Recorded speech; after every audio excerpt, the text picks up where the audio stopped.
Hello, fellow gardeners or new gardeners. By the end of this presentation, I'll be very glad to inspire you to start your own garden. Um, I'm Veronica from Green Sofia Farm, Zelena Sofia, and this is a mini permaculture and regenerative agriculture course and the story of our farm. So this is Yelmer, which is my husband, and my daughter Angelina. And this is our story. These are our animals. We have ducks and hens, Red Island, Rhode Island Red is the type, and Indian runner ducks, which are our helpers in the garden. This is how our garden looks in summer. We are from the temperate climate zone. So we have cold winters, hopefully. We didn't have those for several years now. And real winters we haven't seen maybe for more than 20 years. With climate change, everything changes and we adopt. But the temperate climate will have cold winters and very hot summers. I think that we are becoming subtropical or Mediterranean climate-like, but for now we're in the temperate climate zone. And this is our permaculture gardens. Nature speaks to us. Do we hear it? Drink water from the spring where the horses drink. A horse will never drink bad water. Place your bed where the cat sleeps. Eat the fruit that has been touched by a worm. Feel free to tear off the mushroom on which the insects land. Plant the tree where the mole digs. Build your house where the snake warms. And dig a fountain or make a fountain where the birds hide from the heat. Because the only constant is change. Everything in nature can be for a very long time the same, which gives us the illusion of no change. And in harsh times, we can actually rely on nature because the stone doesn't change so quickly. But in general, there is change all the time. And even if we sit right now on our chairs and don't move, the Earth rotates on its axis at a speed of 1,674 kilometers per hour, or miles per hour, 465 miles per second, minutes per second. So you can imagine that we're constantly changing, we're constantly moving. We're not on the same spot. But nature is something we can trust. Although everything is changing, there are some constants, as we just saw. So when I was thinking of the garden of my grandparents from my childhood, what I would remember is that we had to do a lot of digging and weeding and picking fruit and potatoes and gathering. And my worst memory is squashing the Colorado beetle. My grandma asked us to squash it from the potatoes, so it would give this nasty orange stain on your fingers. I don't know why we didn't just collect them and then burn them how other people do, but that was their way and that's how they taught us, and we really hated it as children. We were imagining something like that, that we're going to just pick fruit from the tree and eat and have fun and play. Instead, our grandparents made us gather fruit with them, help with the digging, help with collecting potatoes, help with weeding, and constantly squatting. And until we were ready, we couldn't go play. which was our, of course, we had a fair amount of play as well. But since I'm coming from Eastern Europe and especially from the Balkans, Bulgaria, uh, everybody here have their own land, or a lot of people have their own land, where or the land of their grandparents, because we're agricultural society. So when you have something and you don't value it. So yeah, we didn't value our land. We only saw it as a lot of work. Either going to your village with your grandparents or in a student brigade during socialist times. It was nice, but at the same time, it was a lot of work. So that's not how we wanted it to be. And that's why we were not interested in gardening. And my memories were connected to, as I said, a lot of digging, picking, weeding, digging. So when we had our child and she started going to kindergarten, it was really unusual that I would get interested in agriculture again. But that's what happened, because we wanted to teach our children that vegetables and fruit don't grow on the supermarket stands, but there is a whole process, and we wanted to acquaint them with it. And this is how we started our green garden edible project in the kindergarten of my child, in a 30 square meter garden. You see a picture here. You see, in such a small space, you can have so much vegetables. So it was in the center of Sofia, with the most dirty air in Europe, the dirtiest air in Europe. And everybody told us that we're crazy, because the vegetables will also be dirty, and they will not be possible to be, they're not edible. So we did put a test to measure that in our budget, and we actually proved otherwise. So the Green Garden Project is an educational organic garden with vegetables, fruits, and herbs. And we applied for European funding, and we came up with a whole system, and we introduced permaculture and regenerative agriculture to the kindergarten. And this project actually proved to be sustainable, and we continued in our second building with the school, the Waldorf School in Sofia. So in the process of work, study, and play, children develop different skills. We used our garden, and we keep using our garden as an open classroom, where you can use your imagination, improve your physical condition, knowledge and skills in botany and mathematics, counting seeds, leaves, and vegetables, writing and reading by writing the names of the veggies, to put name tags, foreign languages, naming plants, and all the processes happening in the garden, physics, chemistry, biology, and natural science, witnessing the process of germination, flowering, photosynthesis, and mutual support between plants. And due to the limited space with which we started in this small place, I'll show you a picture, we experimented with innovative technologies. Vertical beds, where we would grow lettuce and herbs, small veggies. And we were upcycling and recycling. Those are water guts, for instance.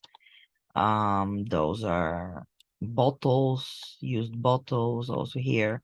You can do actually amazing stuff with upcycling.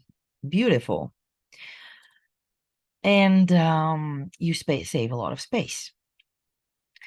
So you can have different type of hanging gardens, and it's beautiful.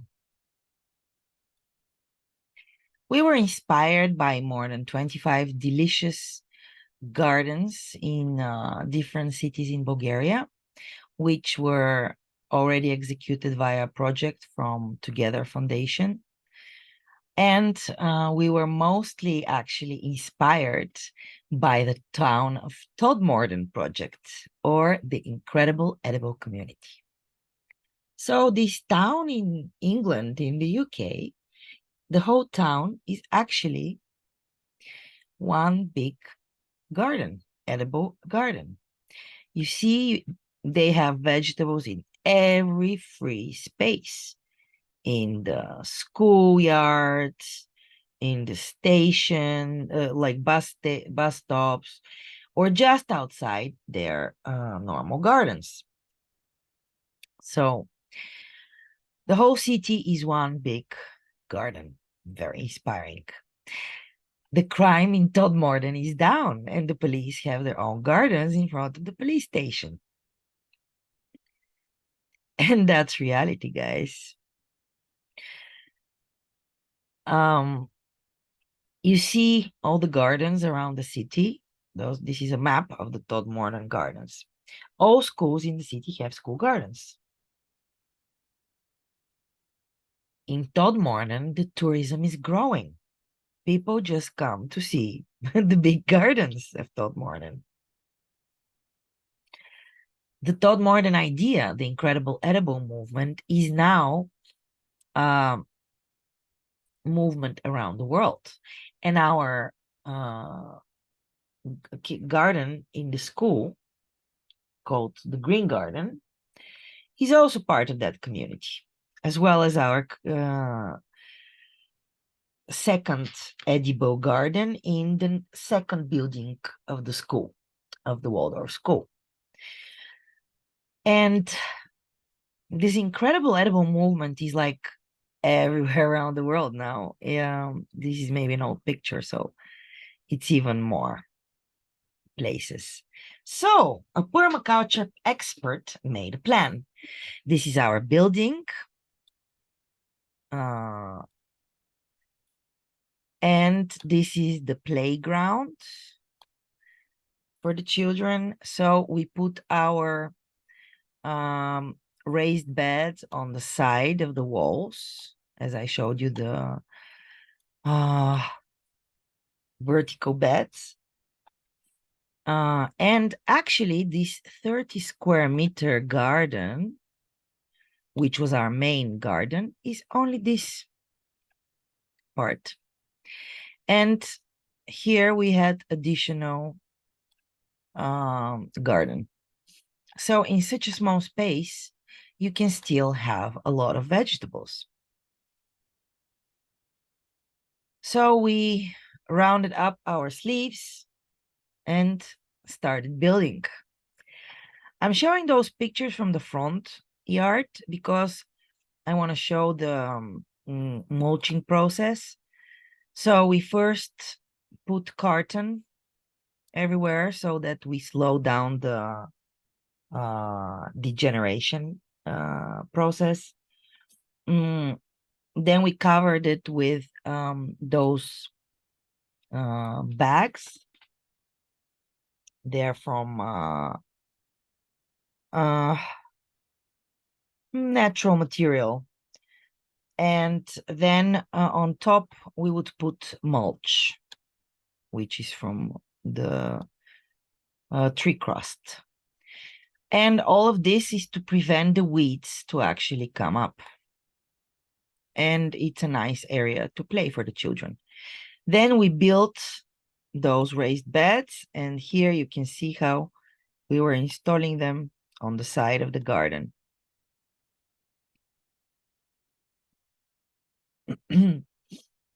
We also had different volunteers and the mothers, which drew those very nice signs we would put for the veggies so we know what's coming up. Actually, I really recommend you to do that with your garden because, at the beginning, I'm putting this here, this here, this here. In the end, you forget what you put where and you don't know what to expect to come up. So better have different signboards. There you can buy them nowadays ready. And yeah, it's good to know what you planted so you know whether it came up or not. The children planted their seeds for seedlings and they started growing fast. Young gardeners, here are our raised beds on the side, and vegetables started coming up. We had a bean teepee in the back and different beautiful things you can do with recycling and upcycling. So this is a picture from our raised beds, and this is actually a picture from the outside wall. From beer bottles, we created those nice flowers and herb garden, and we had different signs saying, please water me. So we left bottles of water, and bypassers who were passing just on the street would actually take part in our sustainable project. You can see here cucumbers we had, tomatoes, flowers, different herbs,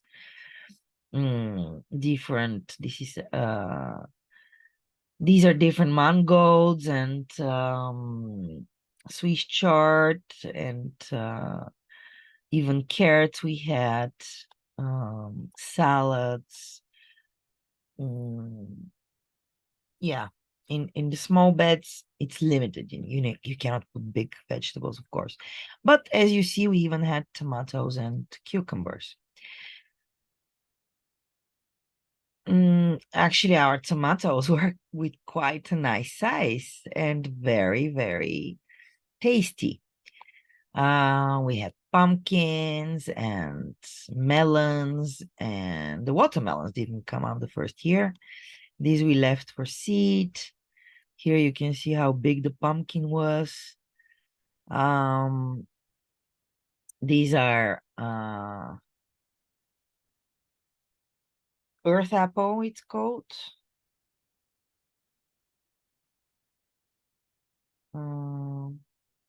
Earth apple, yeah. You can see here our different melons, different tomato plants, a lot of kale seeds, green beans, low green beans, and green peas, and a lot of different herbs we had. And as I told you, we had a test done in laboratory to see whether those vegetables and fruit were suitable for use of children and for eating, because this is, guys, the most dirty air in Europe. And people were afraid that even when we were in the municipality discussing the project with the mayor, and they said to us, the ecological department was there, and they said, oh, we hope that after you do it's a very nice project, the children are going to learn, but we hope you're not going to give them to eat those vegetables they produced. But at the end, when they have to eat it, you will buy them from the supermarket. And we're like, why would we do that? Those are real organic vegetables. And we're absolutely sure because we produce them ourselves. Well, because it's the dirtiest air. But you know what, guys? Actually, plants are very smart. And if you didn't know, plants, for instance, a typical, most normal bean plant will have genetic code is with, let me just check, the common bean has like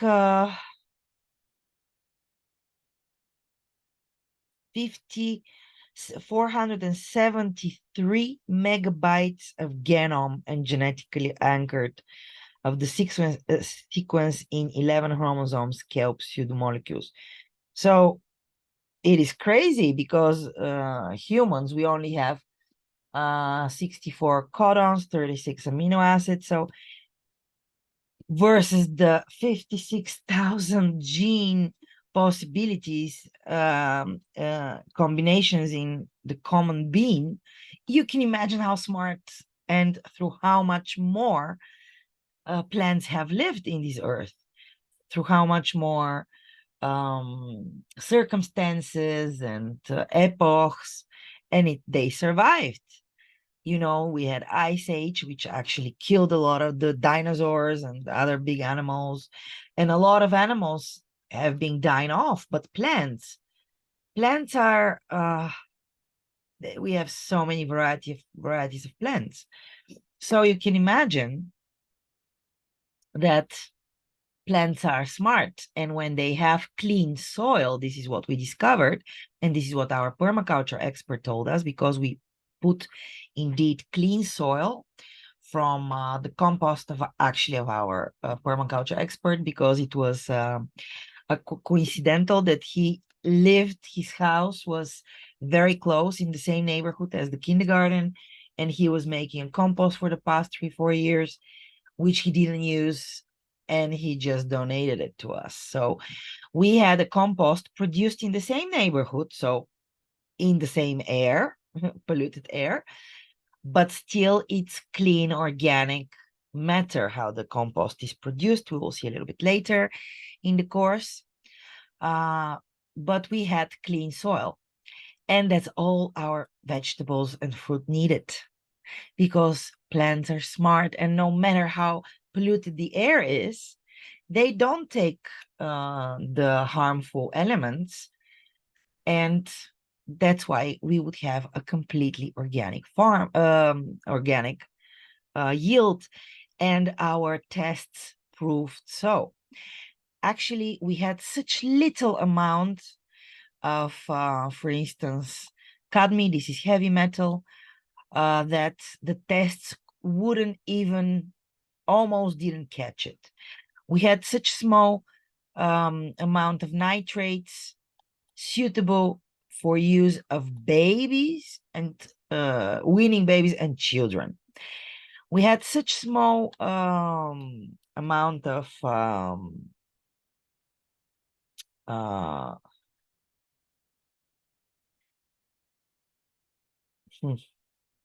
just a second.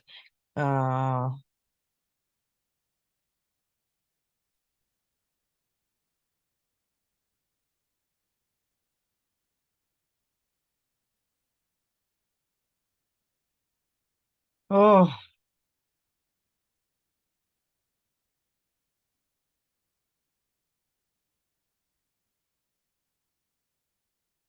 lead. So lead. Basically, our results were amazing, and people couldn't believe it, that in the dirtiest air in the center of Sofia, and guys, we had so much trouble with the neighbors. The neighbors were like, if you want to raise vegetables, go back to the villages. Because, you know, Sofia, those are old aristocrat homes. This was aristocrat neighborhood. So those people would consider growing a garden a peasant activity. Not like in the Western Europe, where gardening is actually, this movement of coming back to nature and bringing nature back to the cities. You know, we don't appreciate what we have. So they gave us a lot of trouble, especially with our compost, worried that it will attract animals and birds, but we'll see a little bit later why it doesn't. It's because you don't throw their dairy and meat products. That's why we don't attract animals, or we don't attract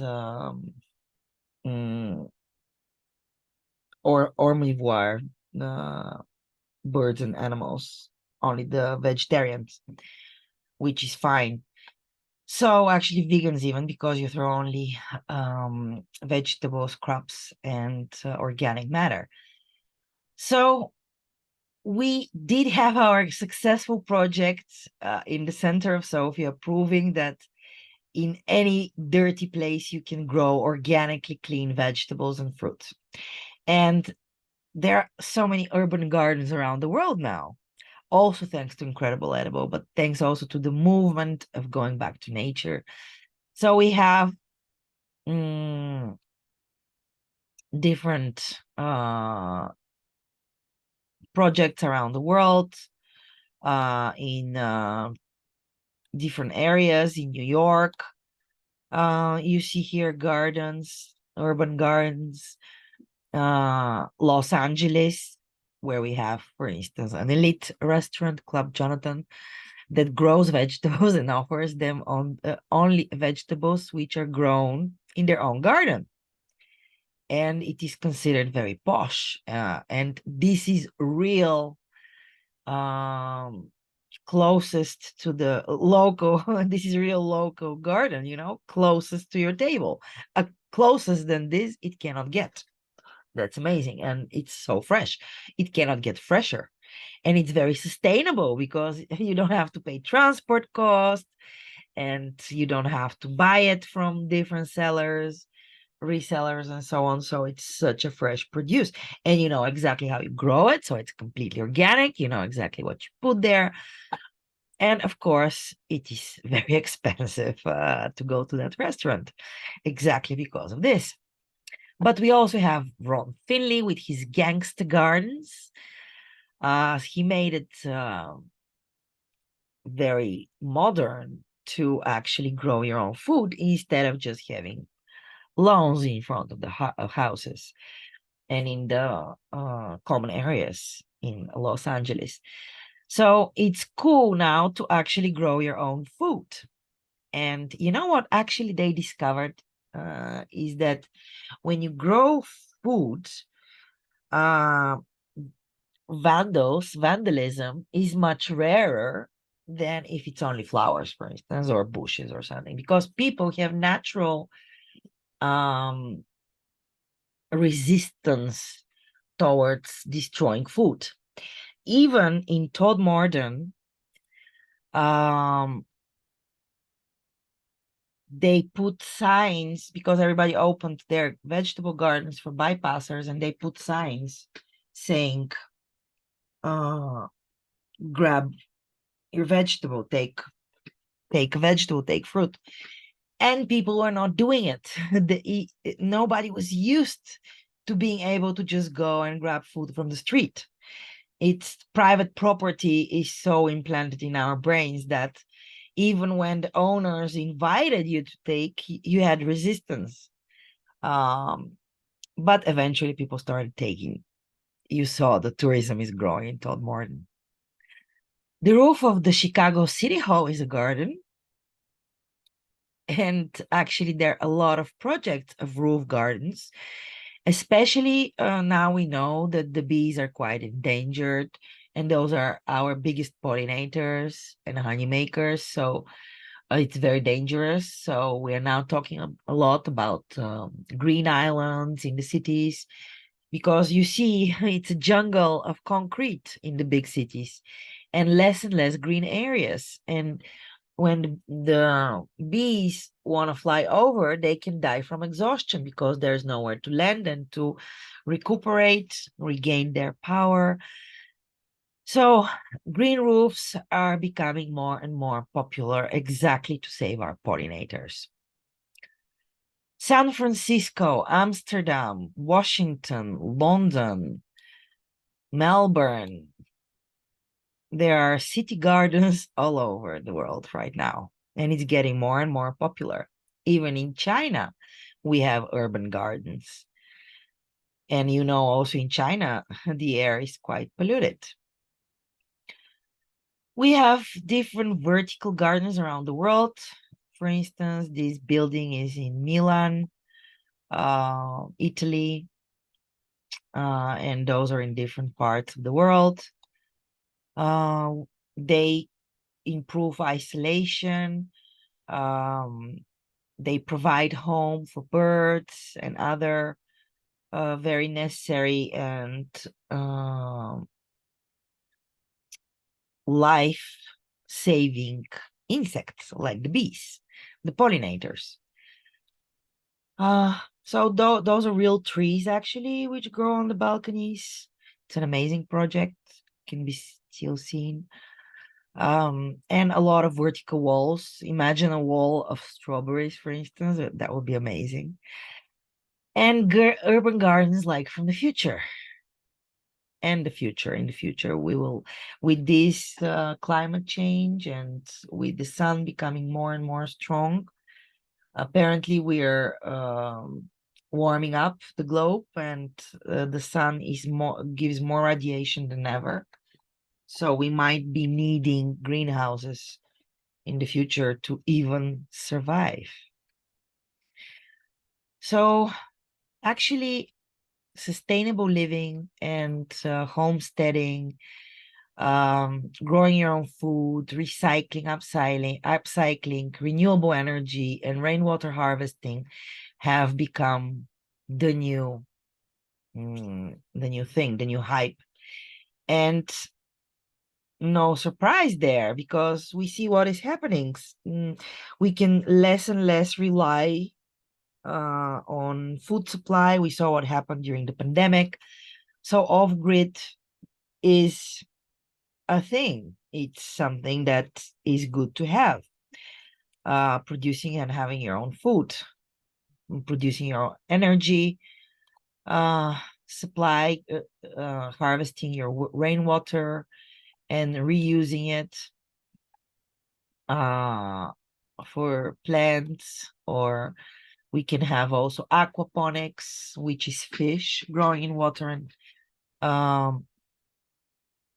afterwards that water feeds the plants, and you can have a completely closed ecosystem. Actually, there is such a project going on in some of, I think it was either Sweden or some of the Nordic countries, but this project is already going on for more than 10 years without changing of the water. So it's a completely closed circle with the fish. So the aquaponic, the fish which feed the plants, then the plants clear the water and the water comes back to the fish. And of course, everything is organic, because if it's not, the fish dies. So it's amazing project, super sufficient and super useful, especially for areas where there is no water, like the deserts, for a sustainable project there. So there are a lot of initiatives going on for off-grid living. And one of the most famous projects, which I visited personally, is the Hockerton Housing Project in the UK, in England, close to Nottingham.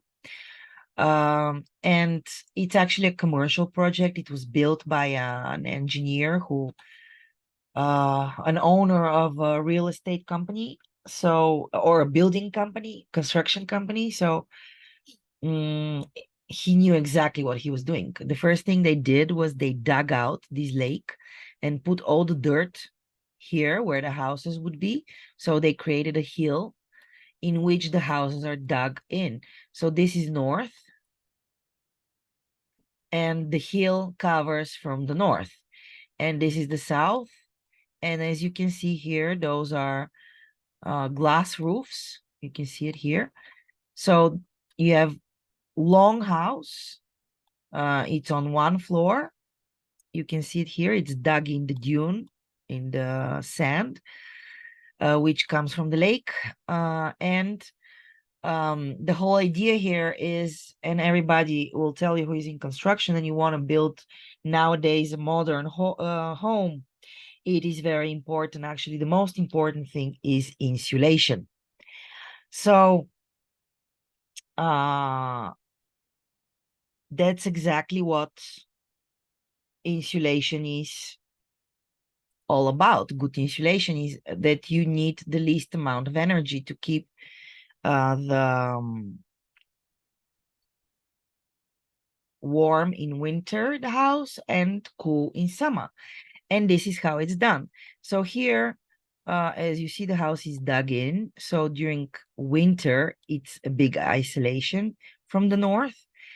And also the sun, because this is the south part, is actually low.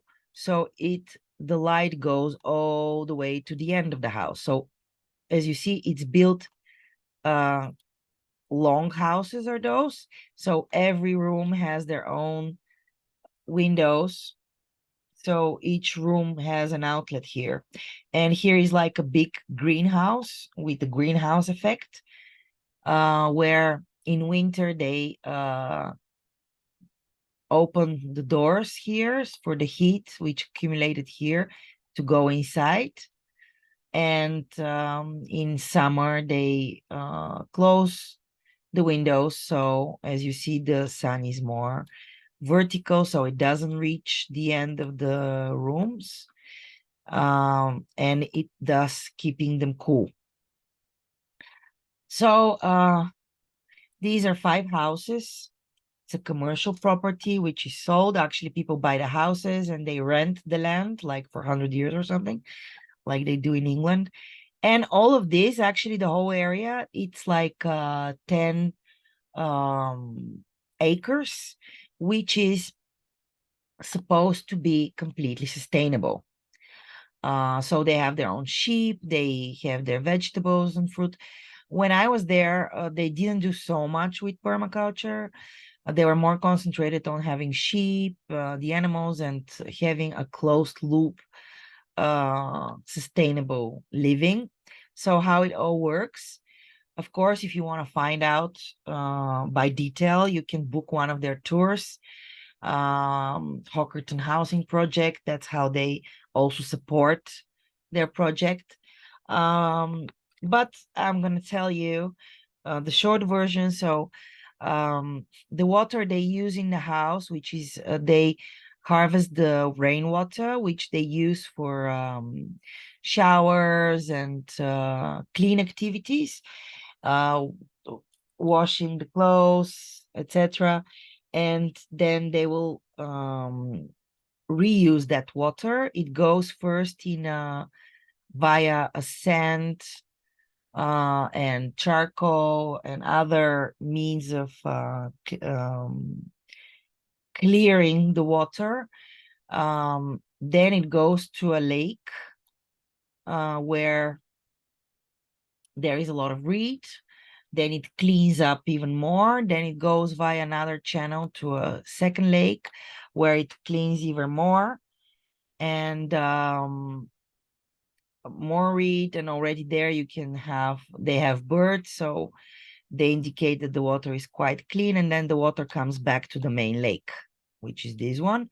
And from there, they have ducks, they have fish. So apparently the water is cleaned up already, and then it goes back for the usage in the house for dirty water in the toilets, and etc., etc.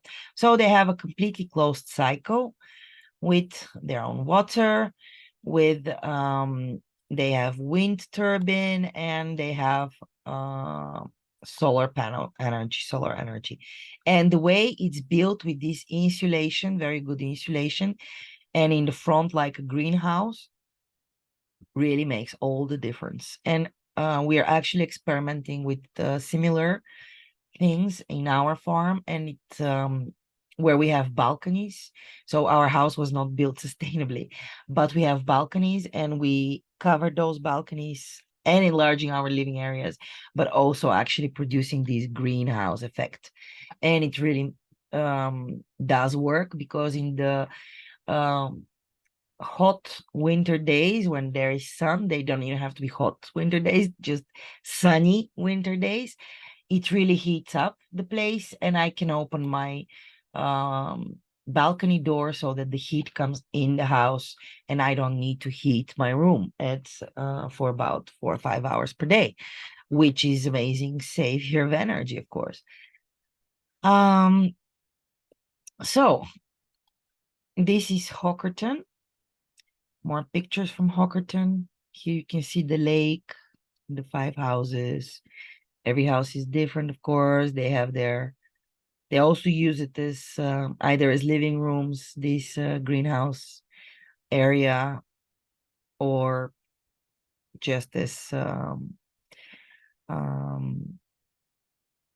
places for vegetables, but they call it conservatory because it conserves energy here, heat or coolness when it's summer. And you have the rooms with insulation and concrete, and the lake in front here, where they swim, they boat, they do all kinds of things. They have a trolley from here, um, from here to here over the water. So a lot of fun is going on. And this is their common area, a community building where they do seminars. You can see it here, and other stuff which they use together. And actually, each family has chores to do, connected with maintenance of their land and sustainability. And more pictures here. So this is the main lake, then goes to that, and comes back. So organic gardening and permaculture gardening, what's the difference? So it's not only organic gardening, it's also permaculture, what we do. So with organic farming and gardening, you have higher yields per product, but fewer products. While in the permaculture garden, you have wider range of products, including also food, fuel, recreation, and habitat. You're creating natural habitat. That's why it's permaculture design, because you design according to the natural surroundings. So the best way to actually start your permaculture design garden is to monitor and observe your land for a minimum 3 years before even starting a garden. Of course, that's rarely possible, but imagine permaculture is all about observing and adapting. And, observing when it rains, where does naturally the water retain, where there is more water or where there is more dry, in what happens with different types of weather, what happens with different types of seasons, where does the sun shine mostly during summer, during autumn, during winter, during spring, because it's different during the 4 seasons of the of this climate zone, temperate climate zone. So there is a lot of watching, there is a lot of observing to do. And then you design helping nature. You don't redesign, no, you design helping nature, where you see naturally that the water retains, there you build a pond. Or where you see that there is not enough water, you build canals so that the water will go there. And also you integrate livestock and birds to be working animals and help the farm. Products ripen at the same time with organic farming because you put them in rows. And by the way, another thing for the row against planting things in a straight row, which is the conventional agriculture method, it was developed in order for faster yield collection, so that you can do it with machines. That's why they would have monocultures, monoculture only wheat, or monoculture only corn, or only sunflowers, or only grapes, etc., etc., etc.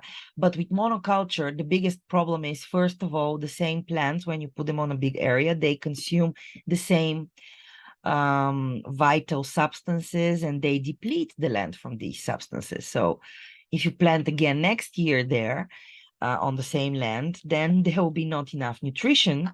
So you have to introduce something to make a higher yield, and usually those will be, in conventional agriculture, those will be different chemicals and different stimulators, which is far from organic. And we know that nowadays a lot of people actually get allergies, like for instance the gluten and dairy allergies. It's there is speculation that actually the allergy is not towards gluten or towards the milk molecule, but towards the antibiotics given to the animals, or the chemicals and the nitrates in the wheat. So it's not gluten intolerance, it's poison intolerance, which gets into the wheat and then into the bread. So with conventional monoculture gardening, there are problems with keeping nutrition in the soil and introducing new nutrition every year, but there is also something else. When you plant in straight rows, this is exactly how also insects and bugs walk. They walk straight in straight lines, and they very fastly will infest the whole row of vegetables. While in permaculture, you put a little bit here and then there and then here and there. So you confuse the insects, and let's say they eat all your tomatoes here, but the tomatoes here will survive. So all the tomatoes here might go, but for instance, here something will survive, there something will survive. While here, once they start, the entire row is gone. So pest control should be closely monitored because of that. And of course, there is mostly human labor involved. What I remembered, the digging and the picking and the mulching, which is exactly what is not being done in the permaculture design and regenerative agriculture.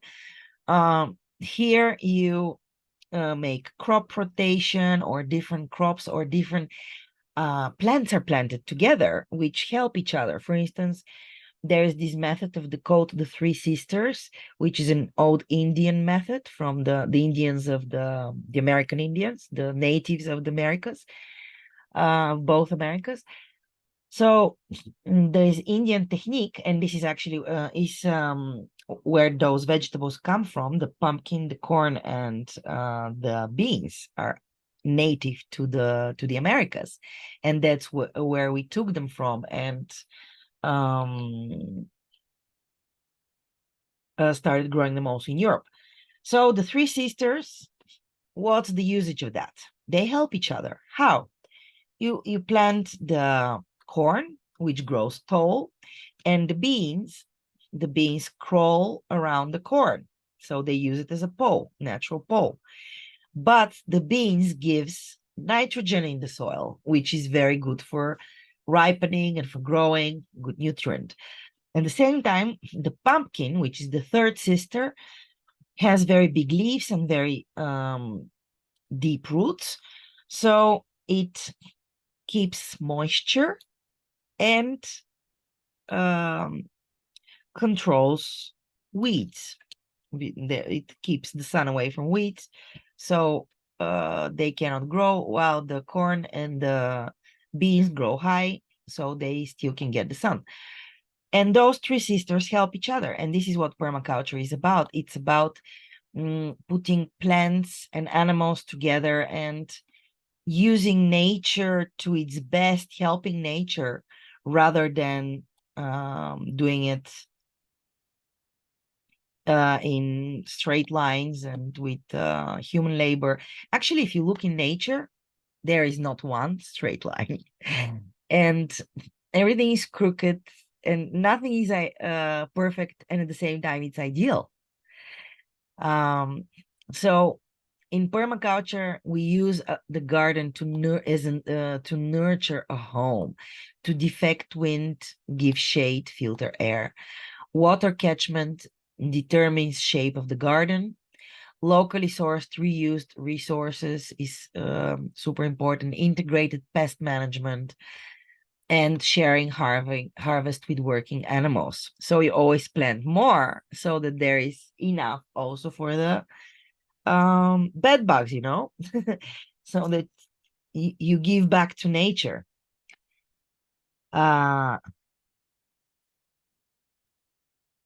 So in permaculture, we like to call it that we're building a food forest.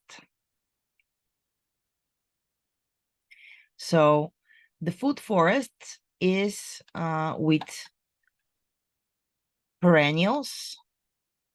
Those are different trees and bushes, shrubs, The fruit trees should be planted first because it takes several years, between 3 and 5 years, before they start giving fruit, before being able to yield. And also the fruit shrubs and different bushes. Also, it takes time until they start producing fruit.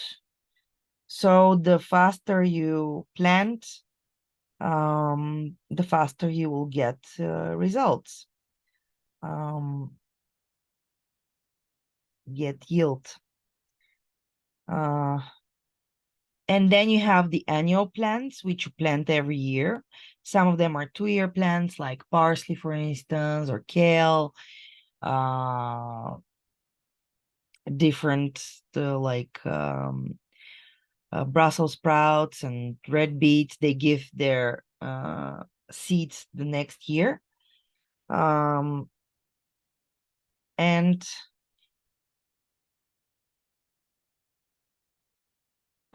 you harvest them every year or every 2 years. And the perennials you harvest yearly, many years in a row. Cherry trees live up to 30, 40 years of age.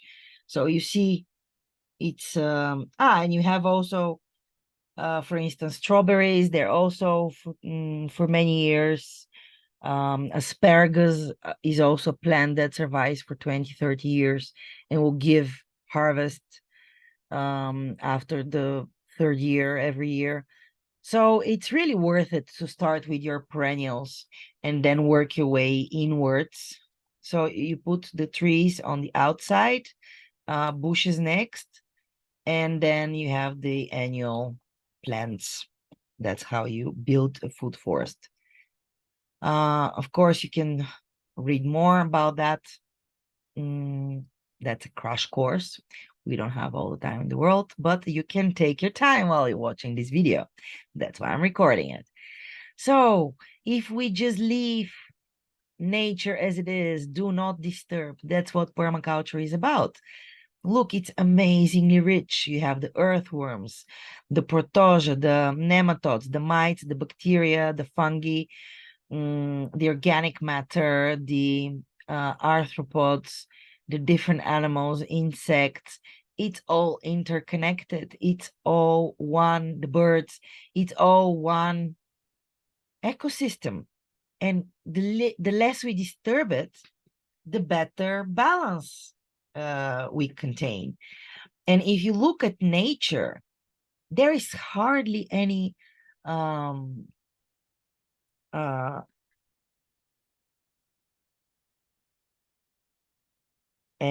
stay or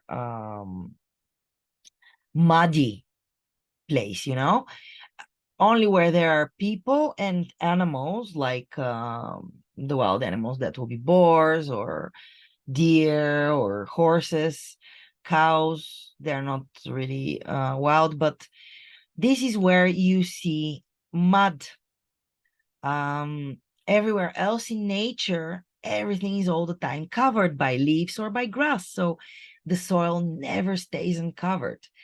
Number one rule in permaculture design and regenerative agriculture is keep your soil covered at all times.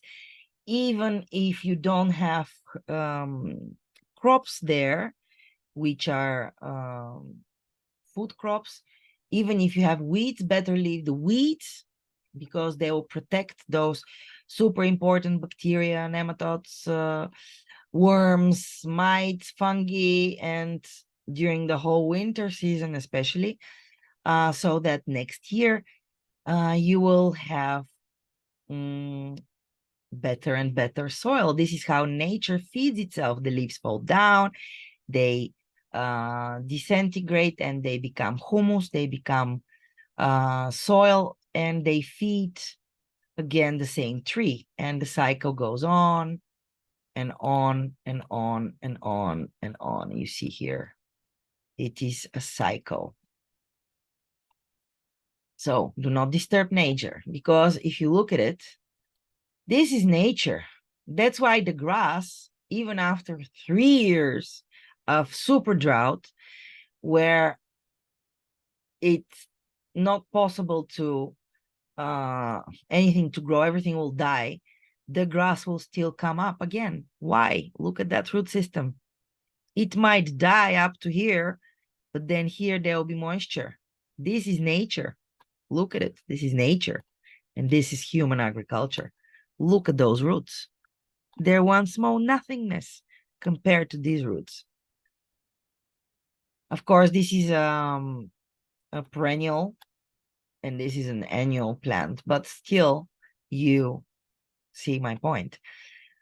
So actually we survive. The whole world is dependent on actually this small layer of soil. It's only 30 centimeters, guys. Organic layer of humus and topsoil with minerals with humus. And then you have the alluviation layer, leached minerals and organic matter, subsoil, deposited minerals and metal salts. And then you have parent rock, partly weathered rock, and you have bedrock, the unweathered parent rock. So again, here the humus, the topsoil, subsoil, weathered rock, fragments, bedrock. And we all basically survive on these two layers because this is where most of the nutrients are. So the biggest problem in permaculture is not anything else than creating soil, because in permaculture we do not dig and we do not mulch. We do not we don't weed. We don't take the weeds out, or if we do chop and drop, or just pull and drop. But we drop it back here. So we take the wheat, drop it back here, unless it's with seeds. Then the seeds, of course, you have to take away, otherwise you contaminate your soil. But here we don't fight nature, we integrate nature. You will see how.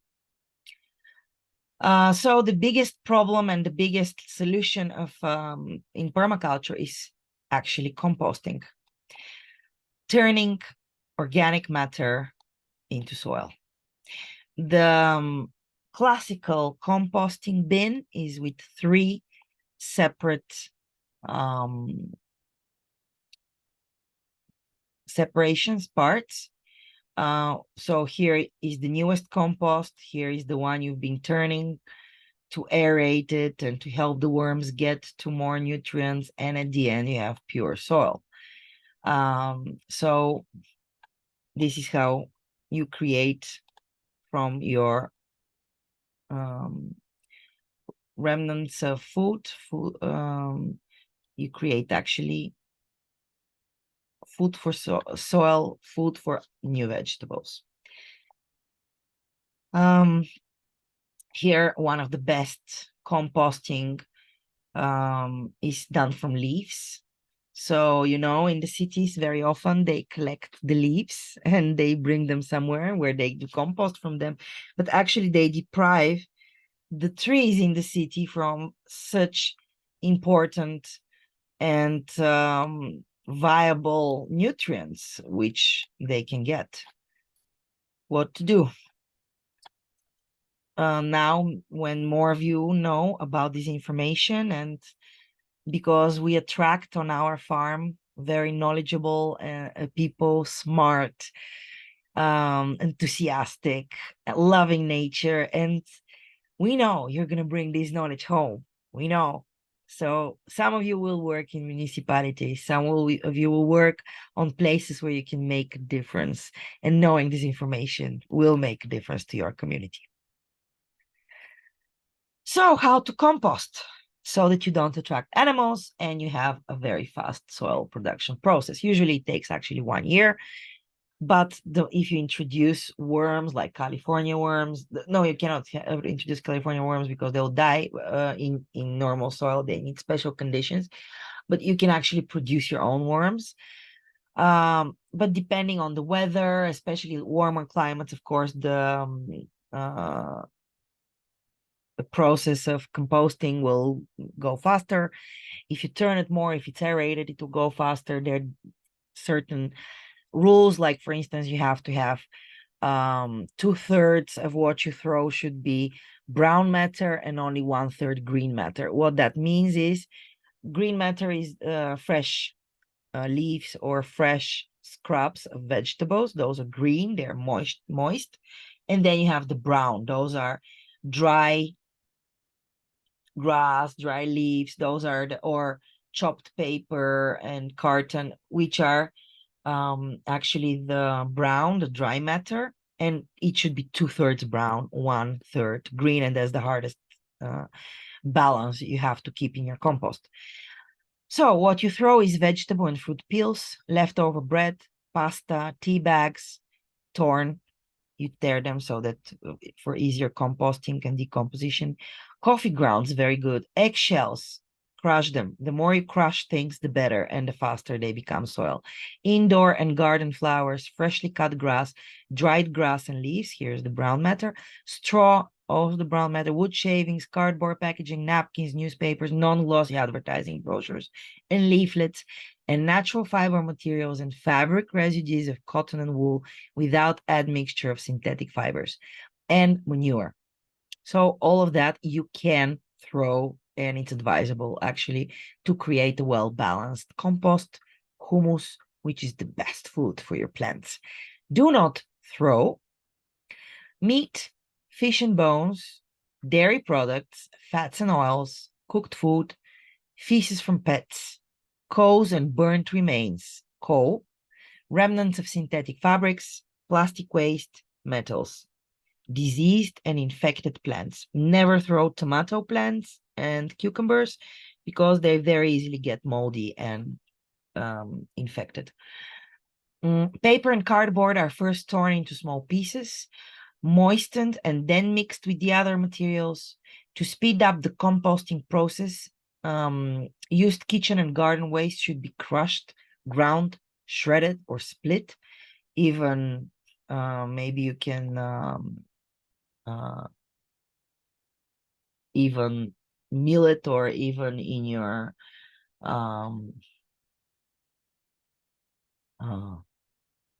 yeah, the smaller the pieces, the better. So as particle size is one of the main factors, material, moisture, air, and particle size are all the factors which affect the process of decomposing and becoming soil. So if you blend it, it's even better. Actually, if you blend, you can even dilute it with water, and also all waters when you boil different vegetables, rice, potatoes, or other vegetables, keep the water. It's full of nutrients. You can also give to your house plants if you don't have a garden, to your flowers.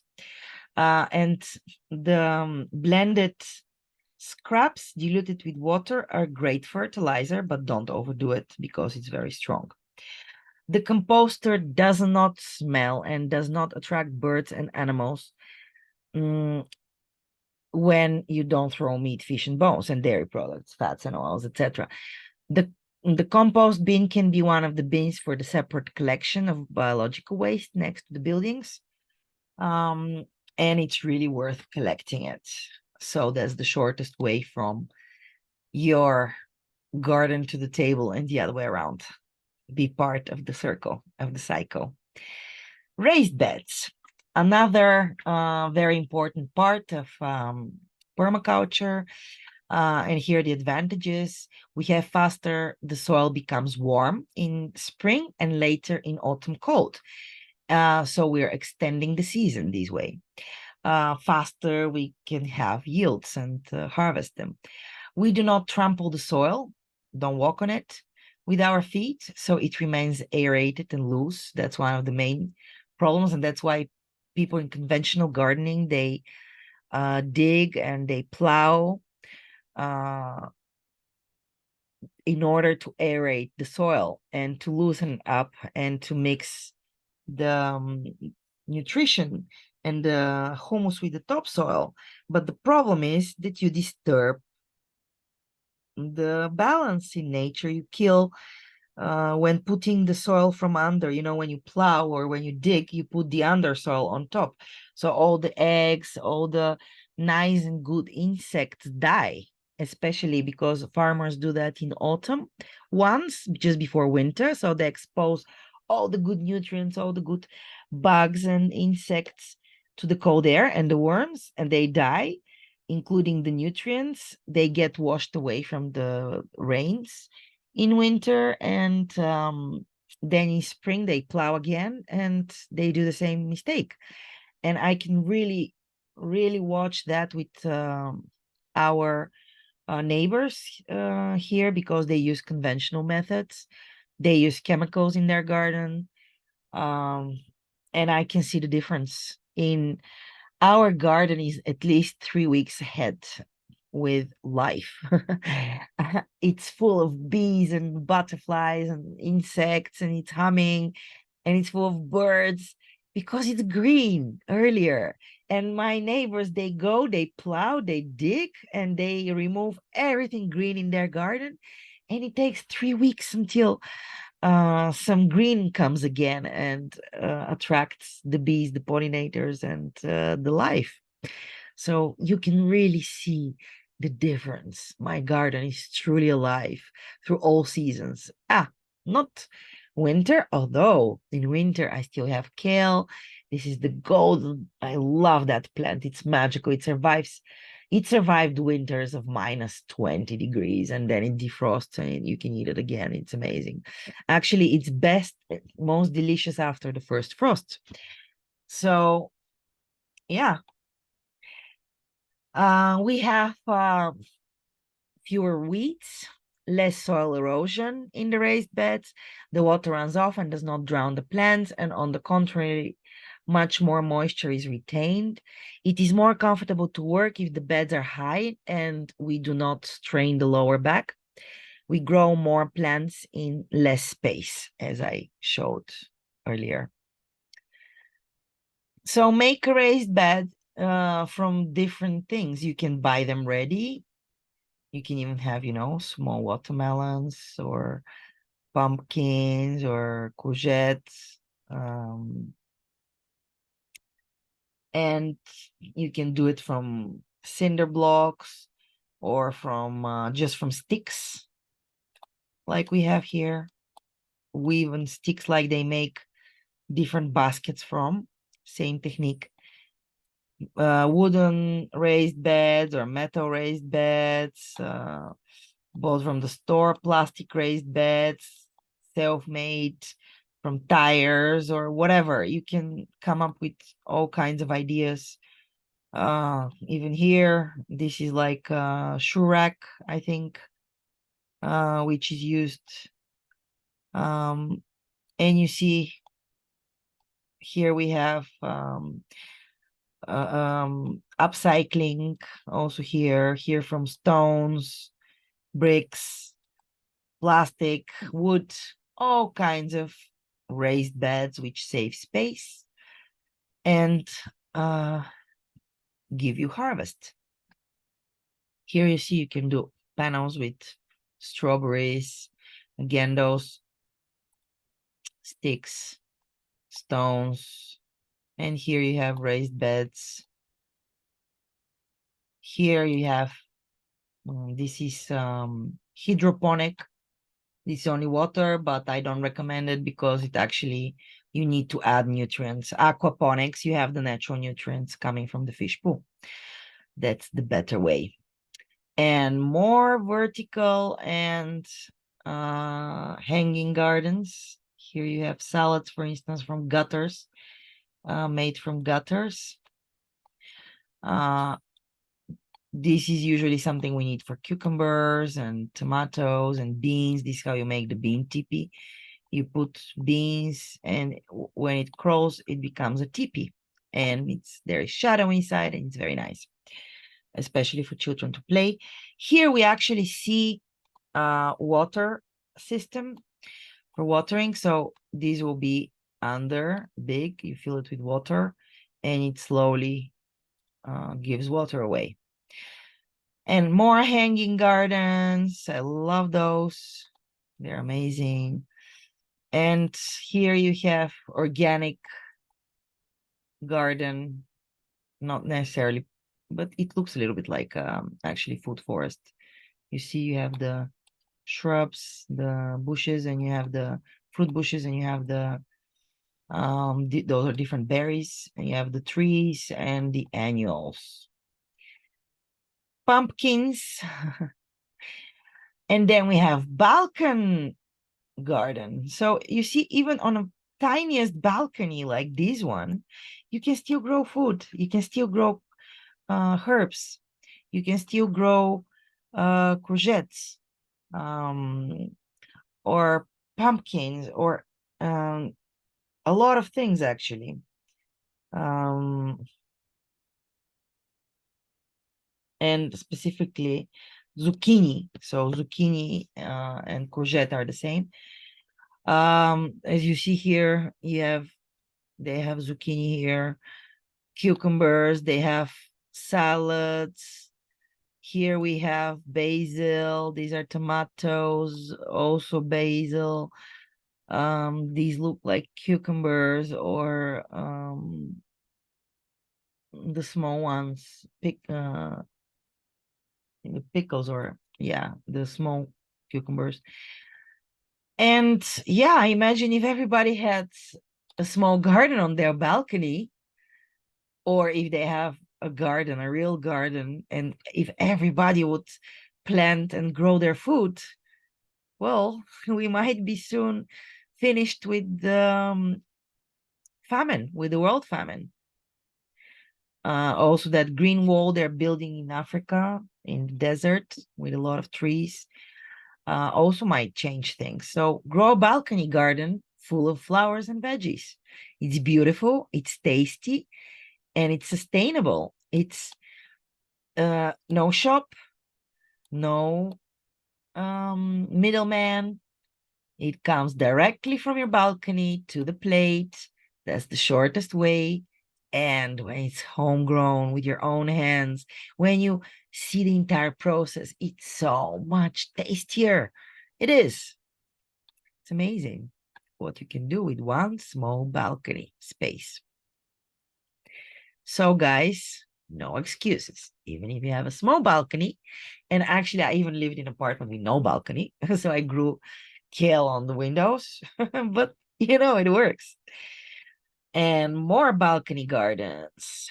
You see, on a very small space, you can have different types of tomatoes. Those are, I think, called Black Prince tomatoes. They're black tomatoes when they're ripe. Salads, more tomatoes, and more salads, and different herbs, and so on and so on. You have mangold, you can have Swiss chard, and a lot of other stuff. As you can see, even more in different ways of growing. Here, those are in from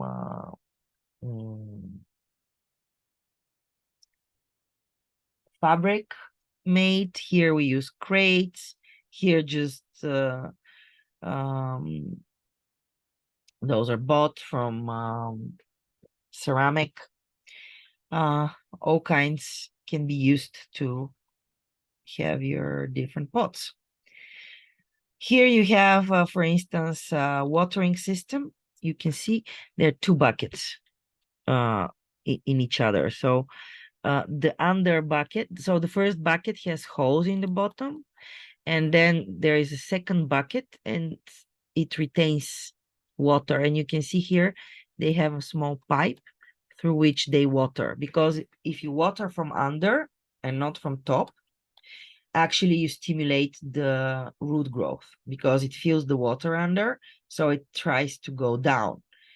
It's stimulated to go down, which stimulates root growth, promotes root growth, which actually gets more roots, more nutrients, better leaves, better plants, better harvest. So watering is a very substantial part. Actually, if you have also flowers, the best way to water is not from above, but you put in a basin of water, and you put inside the pot, so it actually sucks the water in. That's why also aquaponics is so good actually with aquaponics, because it's only done inside greenhouses. You can have up to 3 or 4 even harvests. They grow so fast because of the fish pool, and also because the plants grow in water with fish pool. Again, we have root growth stimulation. And you can even grow sweet melons at home. You see, you only need one big. I use those 20-liter bottles, which I cut to recycle, and then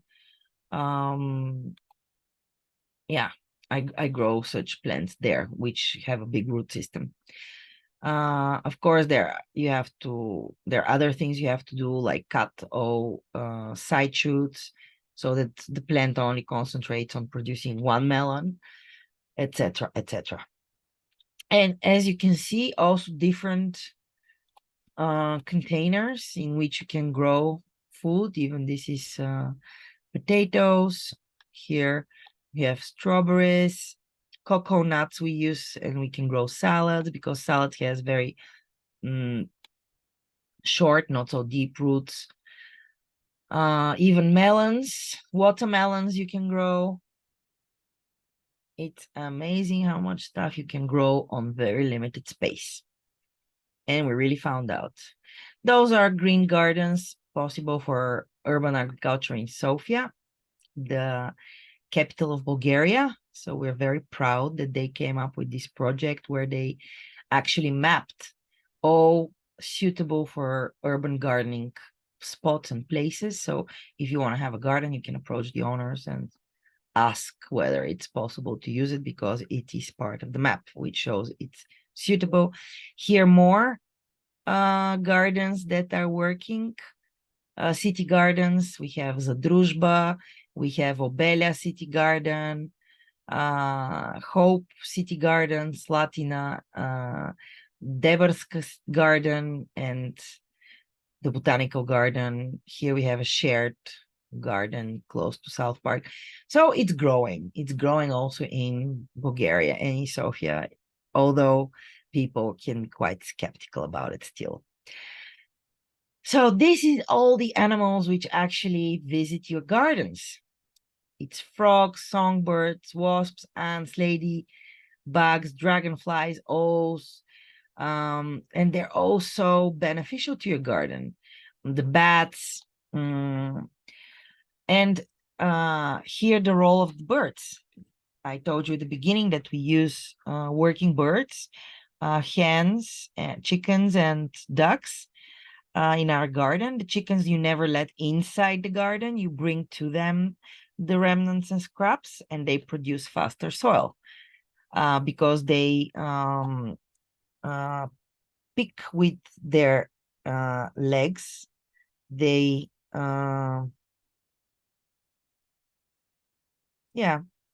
Ria, they pick with their legs, and they make scraps smaller and smaller. The ducks, if you don't have too many ducks, and if you have a lot of vegetables, it's possible to let them in your garden, because they're more, especially in the early morning, because they're mostly interested in snails and bugs. So if you have enough snails and bugs, they will not touch your vegetables so much. But then you have to, after the morning, you have to take them away, because they'll keep on munching, and you'll be left without crops for yourself. So you share with working animals, but of course you don't let them eat all of your produce.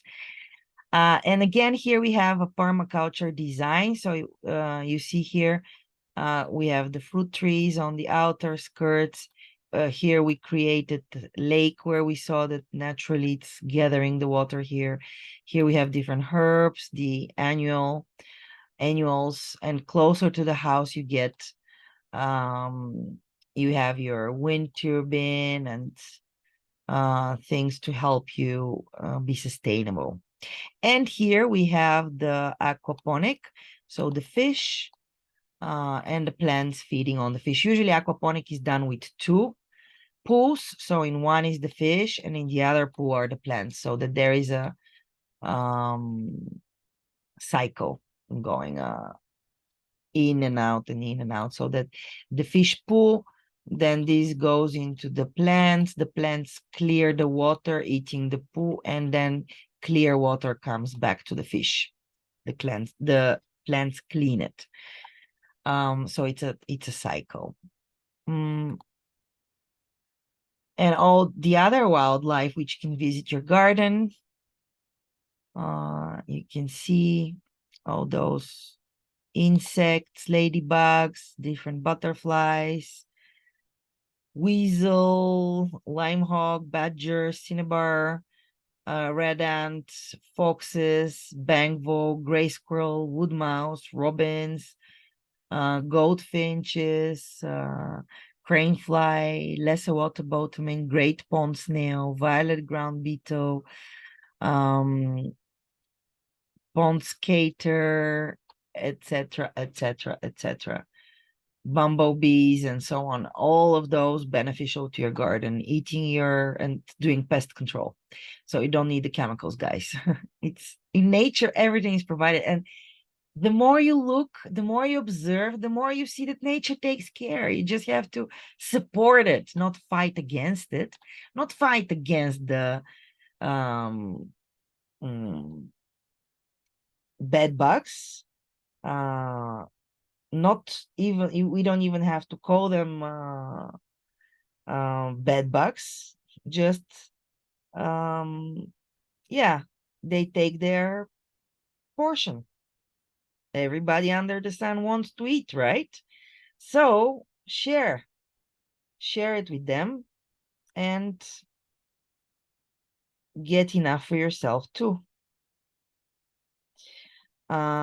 Just a second, I want to see something. Pests, yeah. Okay. So the bees, they're pollinators. The ladybugs, they eat lice and aphids. The worms, they better the structure and the quality of the soil. The spiders, they are great hunters of all kinds of harmful insects. The praying mantis eat flies, moths, mosquitoes, cockroaches, and lice. You've seen them, they're big. Here we have them huge, like they get into my entire palm. Then we have the wasps. They eat caterpillars and other harmful insects, and they are also pollinators. The dragonfly, they eat more than 100 mosquitoes per day, different flies, aphids, and other small insects. We have the golden eye green lacewings. They eat eggs of insects, lice, and caterpillars. The beetles, they eat snails, larvae of other insects, caterpillars, and aphids. So all those, actually in some organic farms, if they have problems with aphids or lice, they, for instance, catch or they reproduce a lot of ladybugs and they introduce them in the garden. So the ladybugs go and they leech on them and they eat them. Actually, I don't know if you know, it's interesting, but how the aphids go to the plant. They have very small legs, those green bugs on the back of leaves. Also, the roses have it. Actually, it's the ants who bring them because they milk them. The ants milk them. They produce this sweet juice when tickled. So the ants bring them to the leaves where they reproduce. They become more and more. They eat leaves, and then the ants use them as cows. They milk them for the sweet juice they produce. And that's how actually ants turn out to be pests in a way. So, but then we bring the ladybugs and they eat the aphids and we're all happy. The soil is a living organism. It's a synthesis between microbiological presence, minerals, and organic matter. The soil is not plowed or dug.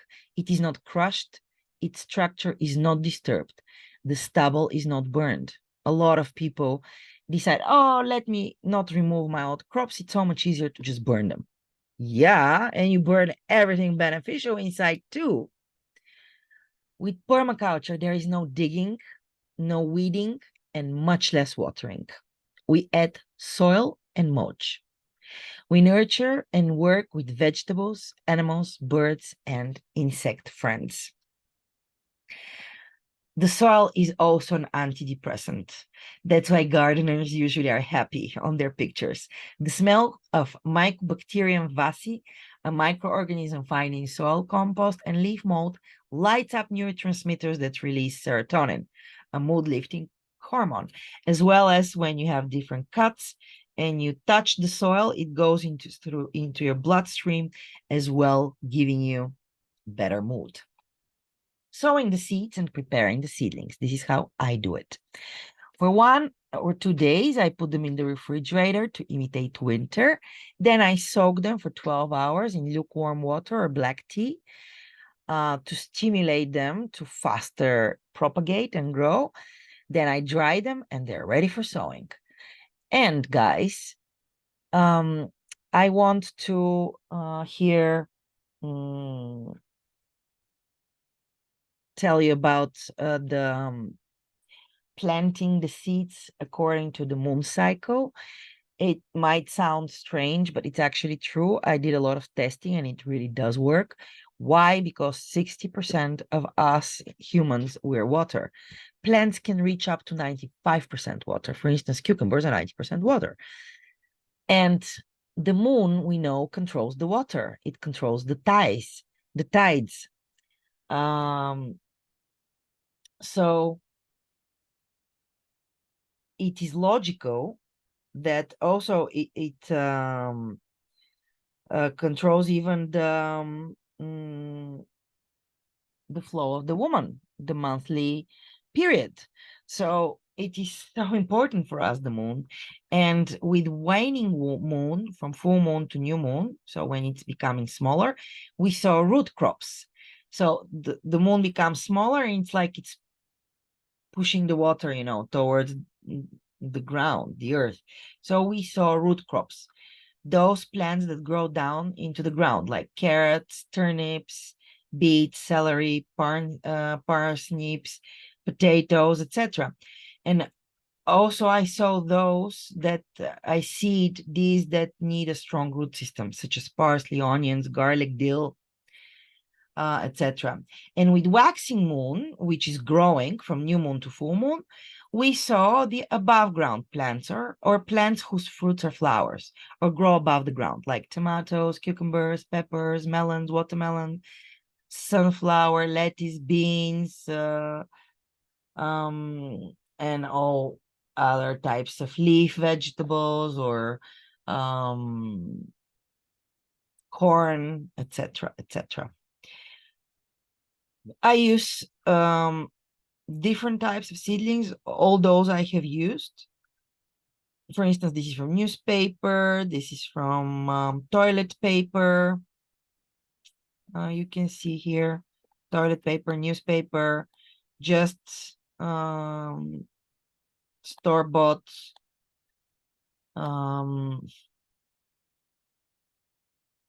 cedars.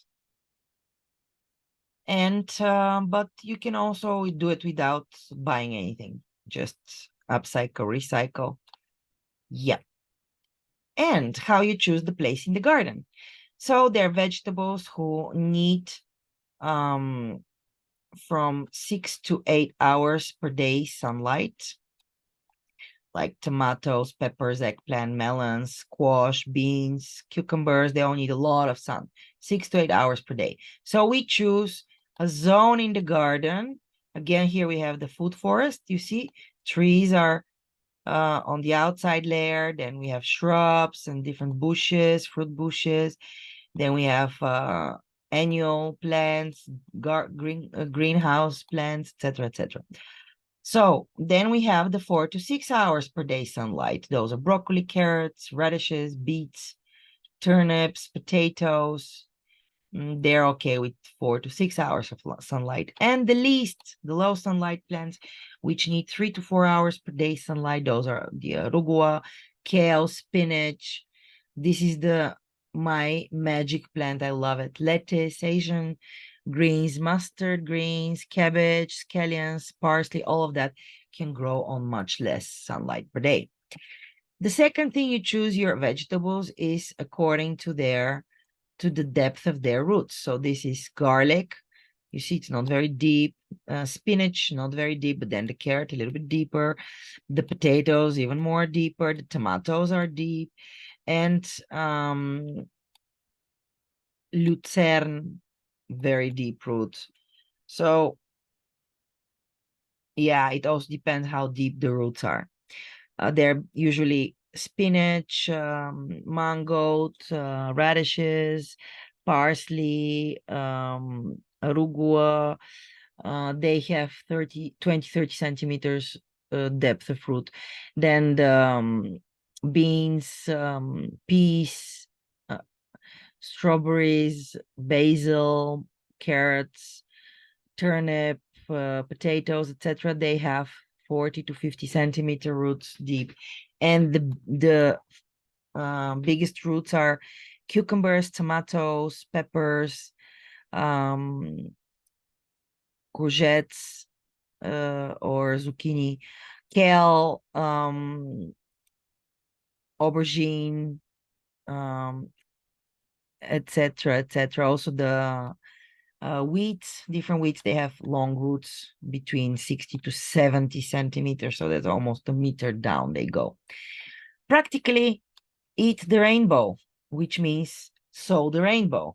This is what the old Tibetan monks have as a rule: always sit on the table with the rainbow, with all colors of fruit.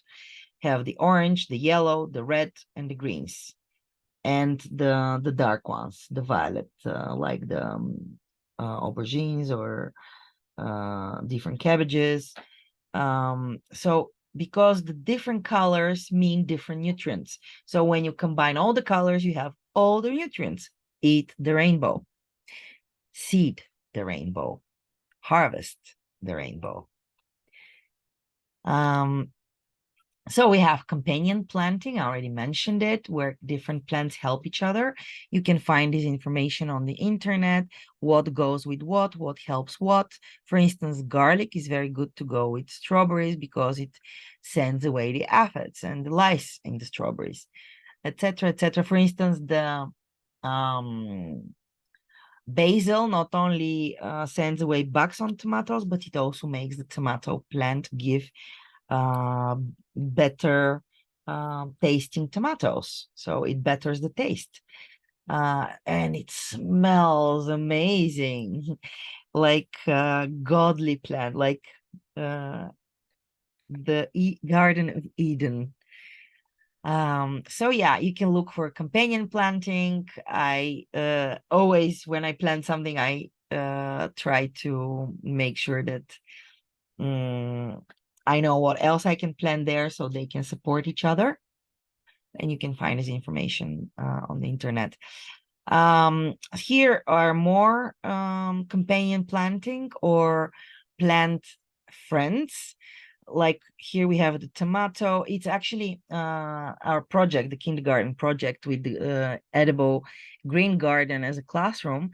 We had this painter, this artist who actually drew those for us, for the children, for our project. So we're very happy. The children were very happy. They have a booklet with this. So here it says that tomato goes very well with basil, with parsley, with arugula. Then we have the cucumbers. They go very well with calendula, with garlic, with green leaf vegetables like salads or dill, and etc., etc., etc. You can find those on the internet. Okay. So good flowers to have in the garden. Something you don't see in conventional gardens. They have only vegetables, but no, here we want flowers. Sunflower. It attracts pollinators and sends away pests. Calendula, Mexican heather, chamomile, petunia, poppies, dahlias, tagetes. Latina is also edible. All parts of the Latina plant is edible. The leaves, they have a little bit spicy taste. You can add to salads. And the flowers, they're a little bit sweet, so you can put them as something to make your food beautiful. And they repel insects. So I plant Latina and I plant tagetes at the corners of my garden. So they are used like protection, like barrier. I have a lot of calendula and sunflowers and chamomile, a little bit less of the others, but we have a lot of wild poppies. So gardens are good, flowers are good for your garden, super good for your garden. Okay, and here let's look at the best types of mulch. So when I say we're mulching the garden, so we're not weeding, we don't take the weeds away, especially if we did it on time. The mulching, because the mulching retains water inside, so more moisture stays inside, as well as it prevents weeds to come up and keeps the plants warm in colder days, and because it is a barrier and it keeps the moisture in, it keeps them cooler in summer. So we have straw as a very good mulch, shredded bark, compost, stones or pebbles, wood chips. Stones or pebbles usually use around flowers or trees because, you know, water comes in through here, but weeds don't come up. So those are the best mulches. And as I said, we water less and we don't weed so much because we use a lot of mulch in the garden. And when you use, for instance, compost for mulch, or debris or other manure from animals, you're actually bringing in also food as well as straw, because it and wood chips, shredded bark, it decomposes, disintegrates, and becomes food for the plants. This shows the value of keeping trees and plants. I told you, nowhere in nature we have mud unless it's humans or animals who make it. The nature naturally keeps everything covered. The soil is covered. And this shows the value of keeping trees and plants living in our soil, even if they're weeds. Because without them, the runoff water from rain easily washes the nutrients of the soil away. You can see it here. No plants, nutrients out. Little plants, or those are dry leaves and stuff like that, it retains water. If you have grass or any other thing, it will retain much more water, and then you just plant on top. How I do it, if there is grass and I prepare for putting seeds, I can either put my hands to do the work and do the digging, eat all the pests and all the weeds, or another option is you cover it with black nylon so that no light comes in, so all the weeds that come up and they die. Then I open it, the black thing, to give them a little bit of light so that the second weed which didn't die the first time come up. Then I cover it again with the black nylon and they die again, and then boom, I have dead plants, nice weeds, nice nutrients for my cultivated plants, which I want to grow there. Or you can grow directly in straw bales. Of course, in the middle, you have to put compost and soil. I tried this, it really works really well.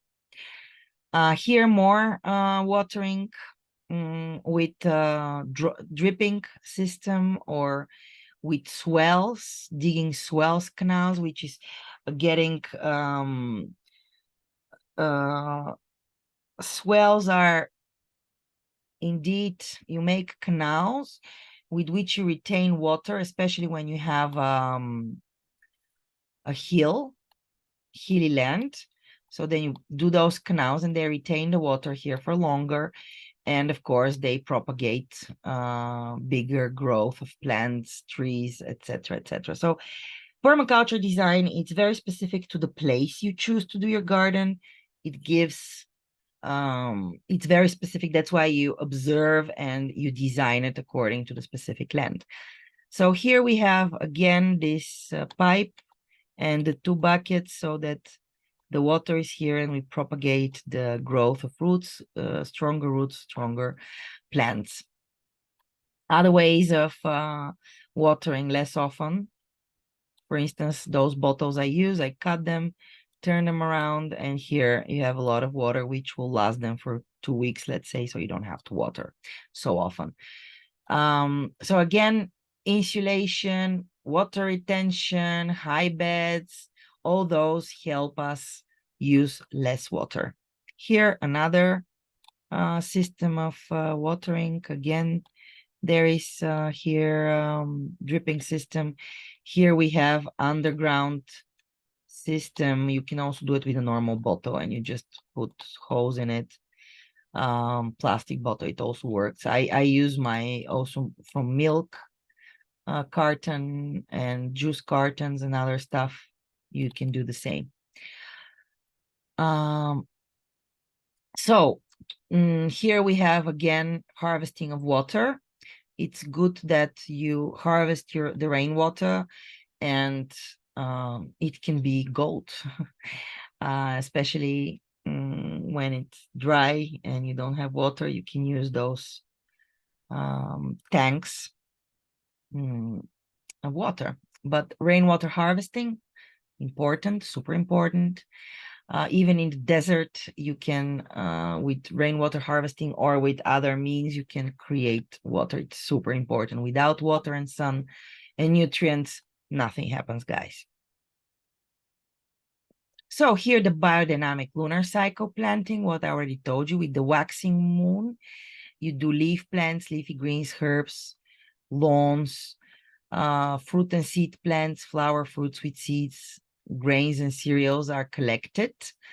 Then in full moon comes and you plant root plants, root vegetables, trees, bulbs, biennials, perennials, and you collect on harvesting, composting, mulching, and resting in the waning crescent is called, almost new moon.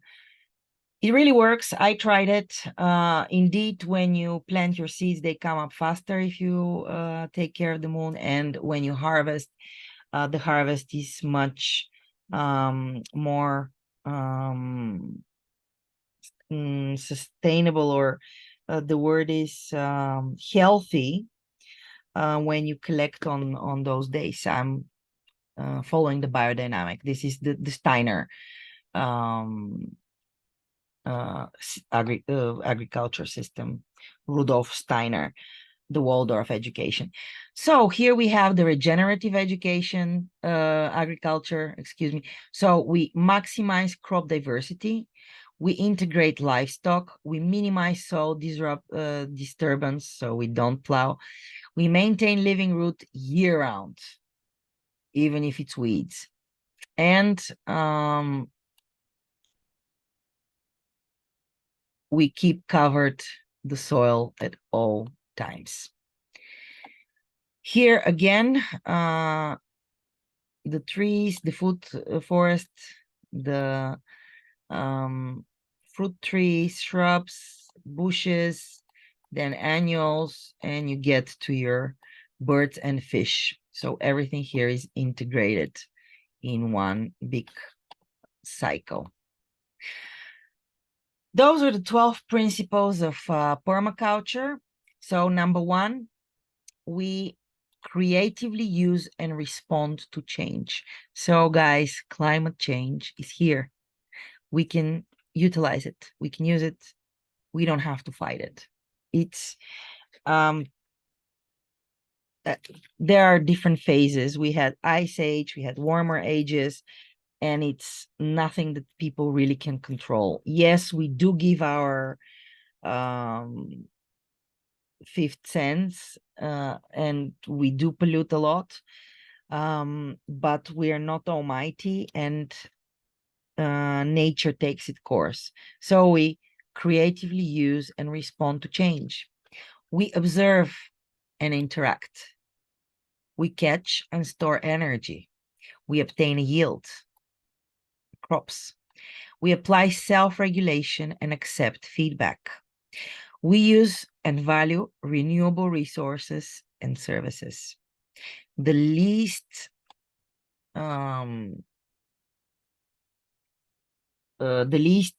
it has to travel, the better. We don't have transport costs, etc., etc. Produce no waste.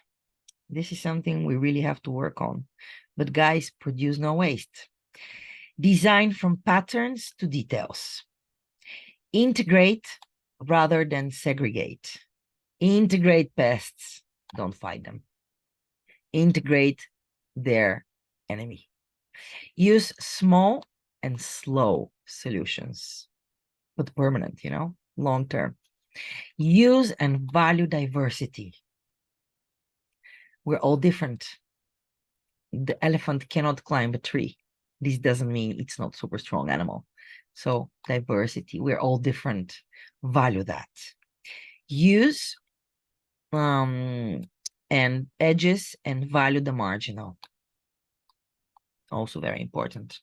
So this is the cycle and the 12 principles of permaculture. We have earth care, people care, fair share.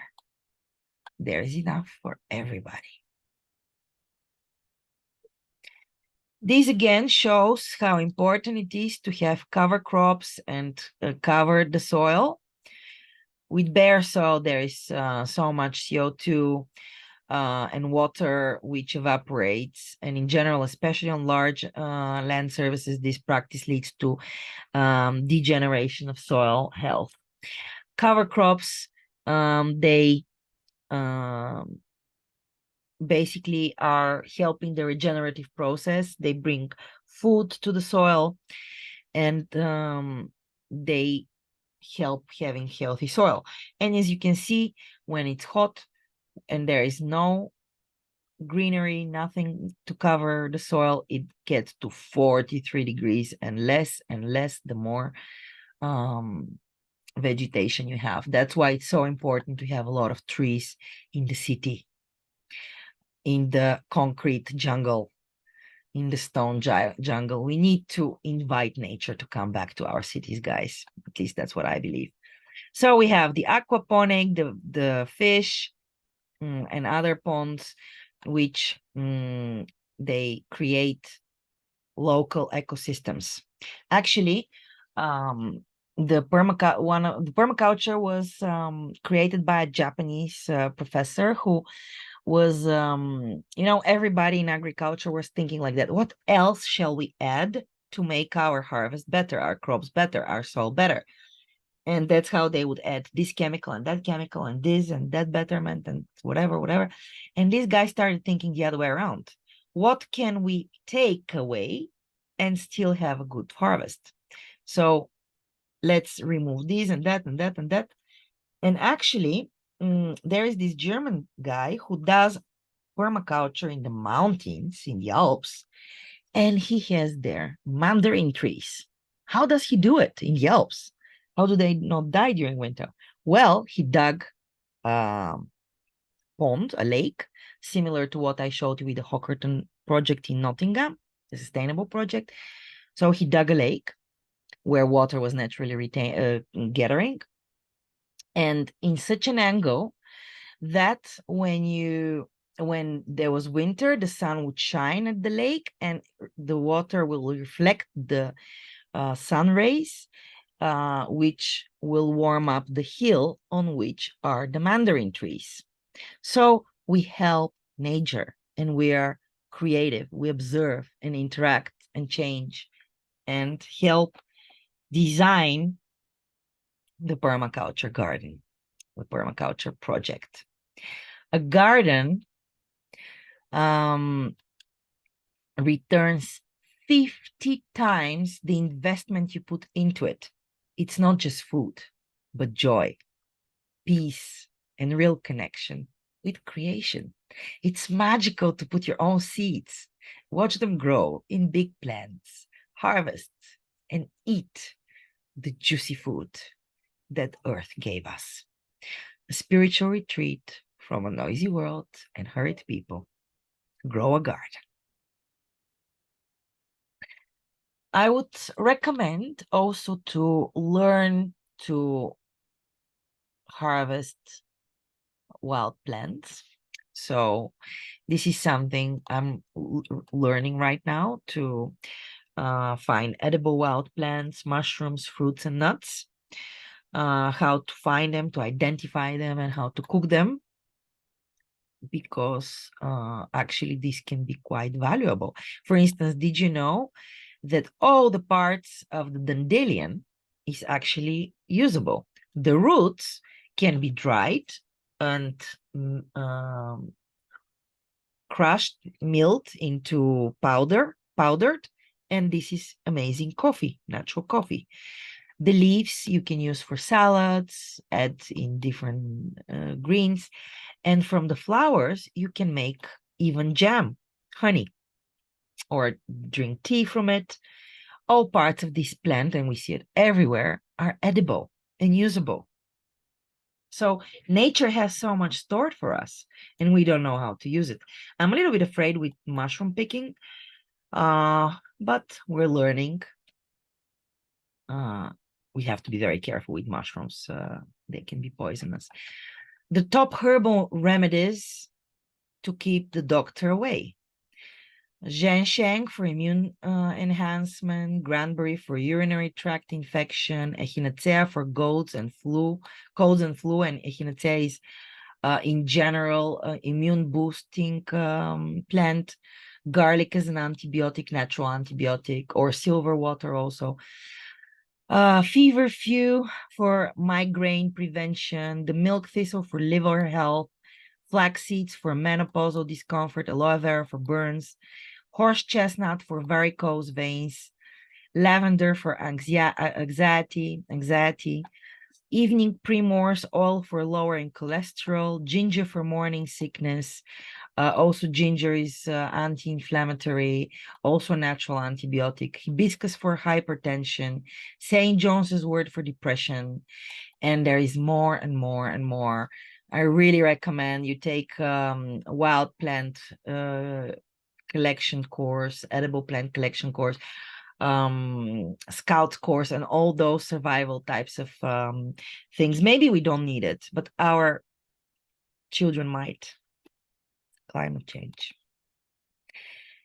Some useful links. This is a Bulgarian link. So this is for 1 million trees to be planted. This is the Facebook page of our farm, Zelena Sofia Farm. And this is a map of those green areas in Sofia City, which I showed you, where you can plant gardens eventually. These are my seeds I collect, and I will give for propagation of new gardens around the world in temperate climates, of course. And thanks for your attention. And since in our farm nothing is wasted, we make jam even from our rose petals, and also tea. It smells amazing and it's very tasty. So if you're visiting us, don't forget to taste our homemade jams and our great organic food. Thank you for your attention. Thank you for your time. And I wish you success. I wish you to be inspired. And to start your own garden. I'm Veronica from Green Sofia Farm. It was nice spending this time with you, and I really will be happy to hear from you if you started your own garden and if you were inspired by what you heard. Bye for now. Start your garden. Go green. Incredible, edible, and Green Sofia will support you. Bye.